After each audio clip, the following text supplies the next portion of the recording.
मैं हूं अनुराधा और आप सभी का आपके अपने YouTube channel target with Anuradha पे बहुत बहुत स्वागत है। हम लोग जो है कल जो हिस्ट्री की 11th क्लास की एनसीईआरटी की पाठ्य पुस्तक है उसके 6 चैप्टर बदलती परंपराएं कर रहे थे। इसमें कुछ भाग छूट गया था, उसको आज कंप्लीट कर लेते हैं। ठीक है। चौथा वर्ग, एक नगर और नगरवासी। कृषि में विस्तार के साथ ही उससे संबंध 3 क्षेत्रों जनसंख्या, व्यापार और नगरों का विस्तार हुआ। यूरोप की जनसंख्या जो 1000 में लगभग 420 लाख थी, बढ़कर 1200 में लगभग 620 लाख और 1300 में 730 लाख हो गई। बेहतर आहार का अर्थ लंबी जीवन अवधि था। 13वीं शताब्दी तक एक औसत यूरोपी 8वीं सदी की तुलना में 10 वर्ष अधिक जी सकता था। पुरुषों की तुलना में स्त्रियों और बालिकाओं की जीवन अवधि छोटी होती थी क्योंकि पुरुष बेहतर पोषण करते थे। रोमन साम्राज्य के पतन के पश्चात उसके नगर उजाड़ और तबाह हो गए, परंतु 11वीं सदी से जब कृषि का विस्तार हुआ और वह अधिक जनसंख्या का भार सहने में सक्षम हुई तो नगर फिर से बढ़ने लगे। जिन कृषकों के पास अपनी आवश्यकताओं से अधिक खाद्यान्न होता था, उन्हें एक ऐसे स्थान की आवश्यकता महसूस हुई जहां वे अपना एक बिक्री केंद्र स्थापित कर सकें और जहां से वे अपने उपकरण और कपड़े खरीद सकें। इस ज़रूरत ने मियादी हाट मेलों को बढ़ावा दिया और छोटे विपणन केंद्रों का विकास किया, जिसमें धीरे धीरे नगरों के लक्षण विकसित होने लगे। एक नगर, चौक, चर्च, सड़कें जहां पर व्यापारी घर और दुकानों का निर्माण कर सकें और एक कार्यालय जहां से नगर पर शासन करने वाले व्यक्ति मिल सकें। दूसरे स्थानों पर नगरों का विकास बड़े दुर्गों, विस्कों की जागीरों और बड़े चर्चों के चारों तरफ होने लगा। नगरों में लोग सेवा के स्थान पर उन लार्डों को जिनकी भूमि पर नगर बसे थे कर देने लगे। नगरों ने कृषक परिवारों के जवान लोगों को वैतनिक कार्य और लार्ड के नियंत्रण से मुक्ति की अधिक संभावनाएं प्रदान की। नगर की हवा स्वतंत्र बनाती है। एक प्रसिद्ध कहावत थी, स्वतंत्र होने की इच्छा रखने वाले अनेक कृषिदास भागकर नगरों में छिप जाते थे। वे अपने लार्ड की नज़रों से 1 वर्ष या 1 दिन तक छिपे रहने में सफल रहने वाला कृषिदास एक स्वाधीन नागरिक बन जाता था। नगरों में रहने वाले अधिकतर व्यक्ति या तो स्वतंत्र कृषक या भगोड़े कृषिदास थे जो कार्य की दृष्टि से अकुशल श्रमिक होते थे। दुकानदार और व्यापारी बहुतायत में थे। बाद में विशिष्ट कौशल वाले व्यक्तियों जैसे साहूकार और वकीलों की आवश्यकता हुई। बड़े नगरों की जनसंख्या लगभग 30,000 होती थी। ये कहा जा सकता है कि उन्होंने समाज में एक चौथा वर्ग बना लिया था। यहाँ पे आप एक चित्र देख सकते हैं जो कि रेम्स फ्रांसीसी कैथीड्रल नगर, ये जो है 17वीं सदी का एक नक्शा है रेम्स फ्रांसीसी कैथीड्रल नगर का। आर्थिक संस्था का आधार श्रेणी जो है गिल्ड था। प्रत्येक शिल्प या उद्योग एक श्रेणी के रूप में संगठित था। यह एक ऐसी संस्था थी जो उत्पाद को गुणवत्ता और उसके मूल्य और बिक्री पर नियंत्रण रखती थी। श्रेणी सभागार प्रत्येक नगर का आवश्यक अंग था। यह अनुशासिक समारोहों के लिए था जहां गिल्डों के प्रधान औपचारिक रूप से मिला करते थे। पहरेदार नगर के चारों ओर गश्त लगाकर शांति स्थापित करते थे। संगीतकारों को प्रीति भोजों और नागरिक जुलूसों में अपनी कला का प्रदर्शन करने के लिए बुलाया जाता था और सराय वाले यात्रियों की देखभाल करते थे। 11वीं सदी आते आते पश्चिम एशिया के साथ नवीन व्यापार मार्ग विकसित हो रहे थे। स्कैंडिनेविया के व्यापारी वस्त्र के बदले में फर और शिकारी बाज लेने के लिए उत्तरी सागर से दक्षिण की समुद्री यात्रा करते थे और अंग्रेज व्यापारी रांगा बेचने के लिए आते थे। 12वीं सदी तक फ्रांस में वाणिज्य और शिल्प विकसित होने लगा था। पहले दस्तकारों को एक मेनर से दूसरे मेनर में जाना पड़ता था, पर अब उन्हें एक स्थान पर बसना अधिक आसान लगा जहां वस्तुओं का उत्पादन किया जा सके और फिर अपनी आजीविका के लिए उनका व्यापार हो सके। जैसे जैसे नगरों की संख्या बढ़ने लगी और व्यापार का विस्तार होता गया, नगर के व्यापारी अधिक अमीर और शक्तिशाली होने लगे और अभिजात्यता के लिए प्रतिस्पर्धा करने लगे। कैथीड्रल नगर, चर्चों को दान देना अमीर व्यापारियों द्वारा अपने धन को खर्च करने का एक तरीका था। 12वीं सदी से फ्रांस में कैथीड्रल कहलाने वाले बड़े चर्चों का निर्माण होने लगा। यद्यपि वे मठों की संपत्ति थे, पर लोगों के विभिन्न समूहों ने अपने श्रम, वस्तुओं और धन से उनके निर्माण में सहयोग दिया। कैथेड्रल पत्थर के बने होते थे और उन्हें पूरा करने में अनेक वर्ष लगते थे। तब उन्हें बनाया जा रहा था तो कैथेड्रल के आसपास का क्षेत्र अधिक बस गया और जब उनका निर्माण पूर्ण हो गया तो वे स्थान तीर्थस्थल बन गए। इस प्रकार उनके चारों ओर छोटे नगर विकसित हुए। कैथेड्रल इस प्रकार बनाए गए थे कि पादरी की आवाज़ लोगों के जमा होने वाले सभागार में साफ सुनाई पड़ सके और भिक्षुओं का गायन भी अधिक मधुर सुनाई पड़े। साथ ही लोगों को प्रार्थना के लिए बुलाने वाली घंटियां दूर तक सुनाई पड़ सकें। खिड़कियों के लिए अभिरंजित कांच का प्रयोग होता था। दिन के वक्त सूरज की रोशनी उन्हें कैथेड्रल के अंदर के व्यक्तियों के लिए चमकदार बना देती थी। सूर्यास्त के पश्चात मोमबत्तियों की रोशनी उन्हें बाहर के व्यक्तियों के लिए दृश्यमान बनाती थी। अभिरंजित कांच की खिड़कियों पर बने चित्र बाइबल की कथाओं का वर्णन करते थे, जिन्हें अनपढ़ व्यक्ति भी पढ़ सकते थे। यह है साल्सबरी कैथेड्रल, जो कि इंग्लैंड में स्थित है। दावत के दिनों में हमारे द्वारा अक्सर अनुभव की जाने वाली कमी, जगह की संकीर्णता, अत्यधिक यंत्रणा और शोर के कारण भागकर स्त्रियों का पुरुषों के सिरों के ऊपर स्थित वेदिका पर चले जाना, ये सब कुछ ऐसे कारण थे कि हमने पवित्र चर्च को विस्तृत और व्यापक बनाने का निर्णय लिया। ये जो है अभिरंजित कांच की खिड़की है, कार्टेस कैथेड्रल, फ्रांस, 15वीं शताब्दी की। विभिन्न क्षेत्रों से आए अनेक विशेषज्ञों के अति कुशल हाथों के तरह तरह की शानदार नई खिड़कियों की पुताई कराई, क्योंकि ये खिड़कियां अपने अद्भुत निष्पादन और बहुत महंगे रंजित व सफ़ायर कांच के कारण बहुत मूल्यवान थी। इसलिए उनकी रक्षा के लिए हमने एक सरकारी प्रधान शिल्पकार और स्वर्णकार की नियुक्ति की। वे अपनी तनख्वाह वेदिका से सिक्कों के रूप में और आटा अपने भाई बंधुओं के सार्वजनिक भंडार से ले सकते थे। वे उन कला वस्तुओं की देखरेख के कर्तव्यों को उपेक्षा कभी नहीं कर सकते थे। ऐसा जो है एबर्ट सुगेर ने, जो कि 1081 से 1151 तक थे, उन्होंने पेरिस के निकट सेंट डेनिस में स्थित आबे के बारे में लिखा है। 14वीं सदी का संकट। 14वीं सदी की शुरुआत तक यूरोप का आर्थिक विस्तार धीमा पड़ गया। ऐसा 3 कारणों की वजह से हुआ। उत्तरी यूरोप में 13वीं सदी के अंत तक पिछले 300 वर्षों की तेज गर्मी ग्रीष्म ऋतु का स्थान तीव्र ठंडी ग्रीष्म ऋतु ने ले लिया था। पैदावार वाले मौसम छोटे हो गए और ऊंची भूमि पर फसल उगाना कठिन हो गया। तूफानों और सागरीय बाढ़ों ने अनेक फॉर्म प्रतिष्ठानों को नष्ट कर दिया, जिसके परिणाम स्वरूप सरकार को करों द्वारा कम आमदनी हुई। 13वीं सदी के पूर्व की अनुकूल जलवायु द्वारा प्रदान किए गए अवसरों के कारण अनेक जंगल और चारागाह कृषि भूमि में बदल गए, परंतु गहन जुताई के फसलों के 3 क्षेत्रीय फसल चक्र के प्रचलन के बावजूद भूमि को कमज़ोर बना दिया। उचित भू संरक्षण के अभाव में ऐसा हुआ। चारागाहों की कमी के कारण पशुओं की संख्या में कमी आ गई। जनसंख्या वृद्धि इतनी तेजी से हुई कि उपलब्ध संसाधन कम पड़ गए, जिसका तात्कालिक परिणाम अकाल 1315 से 1317 के बीच यूरोप में भयंकर अकाल पड़े। इसके पश्चात 1320 के दशक में अनगिनत पशुओं की मौतें हुई। इसके साथ साथ ऑस्ट्रिया और सर्बिया की चांदी की खानों के उत्पादन में कमी के कारण धातु मुद्रा में भारी कमी आई, जिससे व्यापार प्रभावित हुआ। इसके कारण सरकार को मुद्रा में चांदी की शुद्धता को घटाना पड़ा और उसमें सस्ती धातुओं का मिश्रण करना पड़ा। इससे भी बुरा समय अभी आना बाकी था।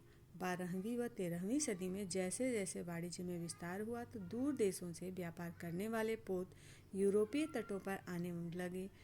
पोतों के साथ साथ चूहे आए, जो अपने साथ ब्यूबोनिक प्लेग जैसी महामारी का संक्रमण, जो कि ब्लैक डेथ, लाए। पश्चिमी यूरोप, जो प्रारंभिक सदियों में अपेक्षाकृत अधिक अलग थलग रहा, 1347 और 1350 के मध्य महामारी से बुरी तरह प्रभावित हुआ। आधुनिक आकलन के आधार पर यूरोप की आबादी का करीब 20% भाग इसमें काल कवलित हो गया, जबकि कुछ स्थानों पर मरने वालों की संख्या वहां की जनसंख्या का 40% तक थी। कितने बहादुर पुरुषों और महिलाओं ने अपने कुटुंबों के साथ नाश्ता कर उसी रात्रि को दूसरी दुनिया में अपने पूर्वजों के साथ रात्रि भोजन किया होगा। लोगों की हालत दयनीय थी, जिसे देखा नहीं जा सकता था। वे हजारों की संख्या में प्रतिदिन बीमार होते थे और बिना किसी मदद के मर जाते थे। अनेक खुली गलियों में मरते थे और बाकी घरों में मरते थे। इसका पता उनके सड़े शरीर से, बदबू से पता चलता था। चूंकि पवित्र कब्रिस्तान इतनी अधिक संख्या में शरीरों को दबाने के लिए पर्याप्त नहीं थे, अतः उनको सैकड़ों की संख्या में बड़ी बड़ी खंदकों में डाल दिया जाता था, जैसे कि पोत में सामान से भरा जाता है और ऊपर से थोड़ी सी मिट्टी डाल दी जाती थी। ऐसा जो है जियोवानी बोकाचियो ने लिखा है, जो कि 1313 से 75 तक थे। ये एक इतालवी लेखक थे। व्यापार केंद्र होने के कारण नगर सबसे अधिक प्रभावित हुए। बंद समुदाय में जैसे मठों और आश्रमों में जब एक व्यक्ति प्लेग की चपेट में आ जाता था तो सबको इससे बीमार होने में देर नहीं लगती थी और लगभग प्रत्येक मामले में कोई भी नहीं बचता था। प्लेग शिशुओं, युवाओं और बुजुर्गों को सबसे अधिक प्रभावित करता था। इस प्लेग के पश्चात 1360 से 1370 में प्लेग की अपेक्षाकृत छोटी घटनाएं हुई। यूरोप की जनसंख्या 1300 से 730 लाख से घटकर 1400 में 450 लाख हो गई। इस विनाश लीला के साथ ही साथ आर्थिक मंदी के जुड़ने से व्यापक सामाजिक विस्थापन हुआ। जनसंख्या में ह्रास के कारण मजदूरों की संख्या में अत्यधिक कमी आई। कृषि और उत्पादन के बीच गंभीर असंतुलन उत्पन्न हो गया, क्योंकि इन दोनों ही कामों में पर्याप्त संख्या में लग सकने वाले लोगों में भारी कमी आ गई थी। खरीदारों की कमी के कारण कृषि उत्पादों के मूल्यों में कमी आई। प्लेग के बाद इंग्लैंड में मजदूरों, विशेषकर कृषि मजदूरों की भारी मांग के कारण मजदूरी की दरों में 250% तक की वृद्धि हो गई। बचा हुआ श्रमिक बल अपनी पुरानी दरों से दुगुने की मांग कर सकता था। सामाजिक असंतोष।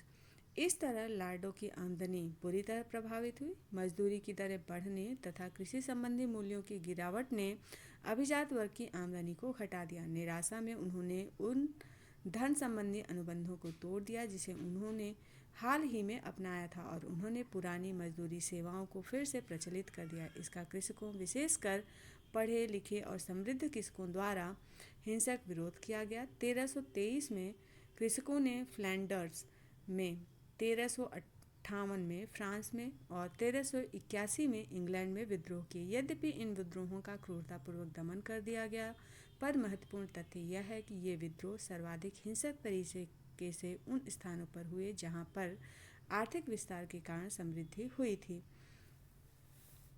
यह इस बात का संकेत था कि कृषक पिछली सदियों में हुए लाभों को बचाने का प्रयास कर रहे थे। तीव्र दमन के बावजूद कृषक विद्रोहों की तीव्रता ने यह सुनिश्चित कर दिया कि पुराने सामंती रिश्तों को पुनः लादा नहीं जा सकता। धन अर्थव्यवस्था काफ़ी अधिक विकसित थी जिसे पलटा नहीं जा सकता था। इसलिए यद्यपि लॉर्ड विद्रोहों का दमन करने में सफल रहे, परंतु कृषकों ने यह सुनिश्चित कर लिया कि दासता के पुराने दिन फिर नहीं लौटेंगे। 11वीं से 14वीं शताब्दियों में जो प्रमुख घटनाएं थी उनको देख लेते हैं। 1066 में जो है नॉर्मन लोगों की एंग्लो सैक्सनी लोगों को हराकर इंग्लैंड पर विजय प्राप्त की। 1100 के पश्चात फ्रांस में कैथेड्रलों का निर्माण हुआ और 1315 से 17 के मध्य में यूरोप में महान अकाल पड़ा और 1347 से 50 के मध्य में ब्यूबोनिक प्लेग, ब्लैक डेथ, उसका आगमन था और 1338 से 1461 तक इंग्लैंड और फ्रांस के मध्य 100 वर्षीय युद्ध चला। 1381 में कृषकों का विद्रोह हुआ। अब चलिए इसके पश्चात हम लोग राजनीतिक परिवर्तन क्या क्या हुए उसको देखते हैं। राजनीतिक परिवर्तन। राजनीतिक हलकों में हुए विकास सामाजिक प्रक्रियाओं के साथ साथ होते रहे। 15वीं और 16वीं सदियों में यूरोपीय शासकों ने अपने सैनिक और वित्तीय शक्ति को बढ़ाया। यूरोप के लिए उनके द्वारा बनाए गए नए शक्तिशाली राज्य उस समय होने वाले आर्थिक बदलावों के समान ही महत्वपूर्ण थे। इस कारण इतिहासकार इन राजाओं को नए शासक कहने लगे।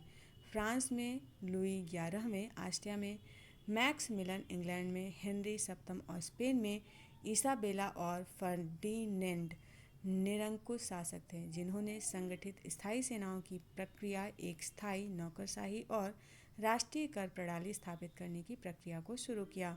स्पेन और पुर्तगाल ने यूरोप के समुद्र पार विस्तार की नई संभावनाओं की शुरुआत की।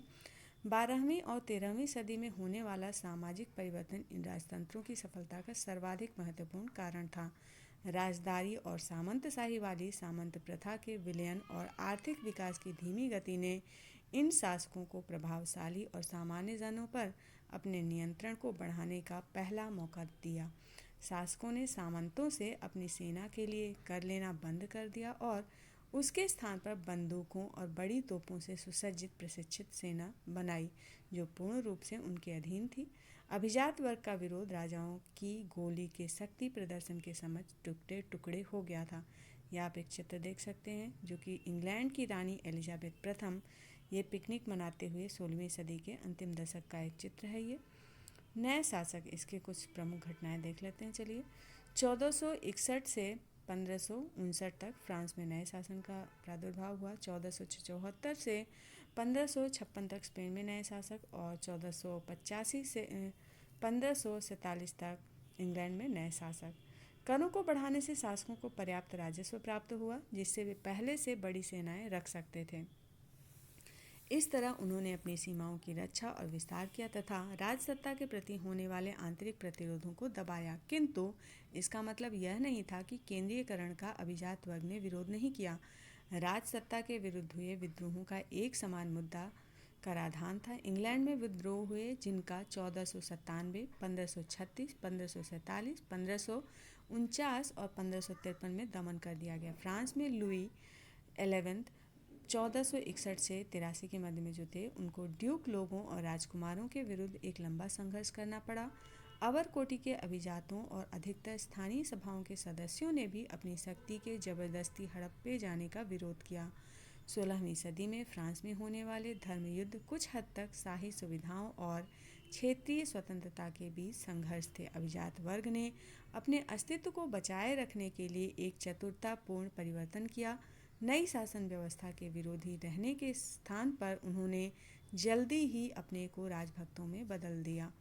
इसी कारण से शाही निरंकुशता को सामंतवाद का परिष्कृत रूप नहीं माना जाता है। वास्तव में लॉर्ड जैसे व्यक्ति जो सामंती प्रथा में शासक थे, राजनीतिक परिदृश्य पर अभी भी छाए रहे। उन्हें प्रशासनिक सेवाओं में स्थायी स्थान दिए गए, परंतु नई शासन व्यवस्था कई महत्वपूर्ण तरीके से अलग थी। ये जो एक चित्र है नेमूर का दुर्ग है जो कि 15वीं शताब्दी का बना हुआ है। शासक अब उस पिरामिड की शिखर पर नहीं था जहाँ राजभक्ति, विश्वास और आपसी निर्भरता पर टिकी थी। वह अब व्यापक दरबारी समाज और आश्रयदाता अनुयायी तंत्र का केंद्र बिंदु था। सभी राजतंत्र, चाहे वे कितने भी कमजोर या शक्तिशाली हों, उन व्यक्तियों का सहयोग चाहते थे जिनके पास सत्ता हो। धन इस प्रकार के सहयोग को सुनिश्चित करने का साधन बन गया। समर्थन धन के माध्यम से दिया या प्राप्त किया जा सकता था, इसीलिए धन गैर अभिजात वर्गों जैसे व्यापारियों और साहूकारों के लिए दरबार में प्रवेश करने का एक महत्वपूर्ण साधन बन गया। वे राजाओं को धन उधार देते थे जो इसका उपयोग सैनिकों को वेतन देने के लिए करते थे। शासकों ने इस प्रकार राज्य व्यवस्था में गैर सामंती तत्वों के स्थान पर बना दिया। फ्रांस और इंग्लैंड का बाद का इतिहास इन शक्ति संरचनाओं में हो रहे परिवर्तनों से बनना था। 1614 में बालक शासक लुई 13 के शासनकाल में फ्रांस की परामर्शदात्री सभा, जिसे स्टेट्स जनरल कहते थे, जिसके 3 सदन थे जो 3 वर्गों पादरी वर्ग, अभिजात वर्ग और अन्य का प्रतिनिधित्व करते थे, का एक अधिवेशन हुआ। इसके पश्चात 2 सदियों जो कि 1789 तक इसे फिर नहीं बुलाया गया क्योंकि राजा 3 वर्गों के साथ अपनी शक्ति बांटना नहीं चाहते थे। इंग्लैंड में जो हुआ वह बहुत अलग था। नॉर्मन विजय से भी पहले एंग्लो सैक्सन लोगों की एक महान परिषद होती थी। कोई भी कर लगाने से पहले राजा को इस परिषद की सलाह लेनी पड़ती थी। यह आगे चलकर पार्लियामेंट के रूप में विकसित हुए जिसमें हाउस ऑफ लॉर्ड्स, जिसके सदस्य लॉर्ड और पादरी थे, व हाउस ऑफ कॉमन्स जो नगरों व ग्रामीण क्षेत्रों का प्रतिनिधित्व करते थे, शामिल थे। राजा चार्ल्स प्रथम जो कि 1629 से 40 के मध्य में था, उसने पार्लियामेंट को बिना बुलाए 11 वर्षों तक शासन किया। एक बार जब धन की आवश्यकता पड़ने पर वह उसे बुलाने को बाध्य हुआ तो पार्लियामेंट का एक भाग उसके विरोध में हो गया और बाद में उसे प्राणदंड देकर गणतंत्र की स्थापना की गई। परंतु यह व्यवस्था अधिक दिनों तक नहीं चल पाई और राजतंत्र की पुनः स्थापना हुई, परंतु इस शर्त पर कि अब पार्लियामेंट नियमित रूप से बुलाई जाएगी। वर्तमान में फ्रांस में गणतंत्रीय सरकार है और इंग्लैंड में राजतंत्र। इसका कारण यह है कि 17वीं सदी के बाद दोनों राष्ट्रों के इतिहासों ने अलग अलग दिशाएं अपनाई थी। फ्रेंड्स, आज के लिए बस इतना ही। आई होप आप सबको वीडियो पसंद आया होगा। पसंद आया है तो लाइक ज़रूर करिएगा और शेयर भी करिएगा, ठीक है। और आपको जिस टॉपिक पे भी वीडियो चाहिए वो आप मुझे कमेंट बॉक्स में मैसेज कर सकते हैं, मैं उस पर वीडियो बना दूँगी। Thanks for watching, bye bye, फिर मिलते हैं नेक्स्ट वीडियो में।